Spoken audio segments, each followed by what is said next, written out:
عقلی دلائل جو ہے علماء نے دی ہیں کہ اس یعنی دنیا میں انبیاء آئے جن پر تقریباً 104 کتابیں اور 100 صحیفہ جو ہے وہ نازل ہوا، وہ صحیفے آئے ختم ہو گئے، کتابیں آئیں ختم ہو گئی ہیں بھی تو ان میں رد و بدل یعنی کر دیا ان کی امتوں نے قوموں نے، لیکن قرآن وہ کتاب ہے جس کی حفاظت کا ذمہ میرے خدا نے لیا ہے۔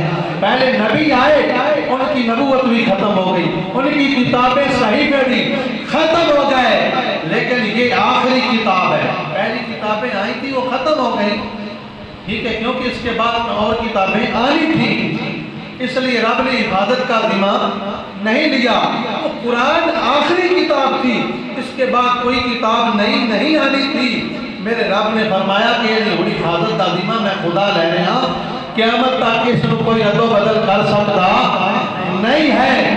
اسی طرح نبی آئے، نبوت ختم ہو گئی، شریعت ختم ہو گئی، لوگوں نے رد و بدل کر دیتی۔ فرمایا کہ میرا محبوب جڑا پہلے نبی آن چلے گئے، لیکن انہاں تو بعد اور نبیاں ہونا آئی، اس واسطے انہاں نبیاں دی حفاظت بھی رب نے نہیں کی تھی۔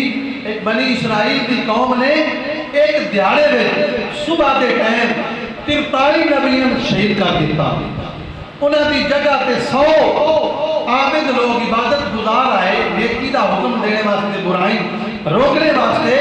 انہاں بنی اسرائیل آیا شامہ دے ٹائم 100 دا 100 وہ بھی شہید کر دیتا۔ اس واسطے انہاں نبیاں اور لوگوں کی حفاظت کا ذمہ اللہ نے نہیں لیا، کیونکہ انہاں تو بعد اور نبی آ رہے سن، سلسلہ نبوت کا جاری سی، اور میرے نبی تو بعد کوئی نبی نہیں آنا، اور قرآن تو بعد کوئی کتاب نہیں آنی۔ رب نے اس کتاب کا بھی ذمہ خود لیا اور اس نبی کی حفاظت کا ذمہ بھی خود لیا۔ نبی بھی کوئی ختم ابو جہل لاب عتبہ شیبہ نہیں کر سکے، اور قرآن کو بھی قیامت تک کوئی ختم کر سکتا نہیں۔ نبی تو دنیا سے پردہ فرما گئے ہمارے آقا، لیکن اس شریعت کا، اس قرآن کا محافظ خدا ہے۔ قیامت آئے گی لیکن یہ شریعت بھی زندہ رہے گی، مصطفیٰ کی نبوت بھی زندہ رہے گی، یہ ختم ہو سکتی نہیں ہے۔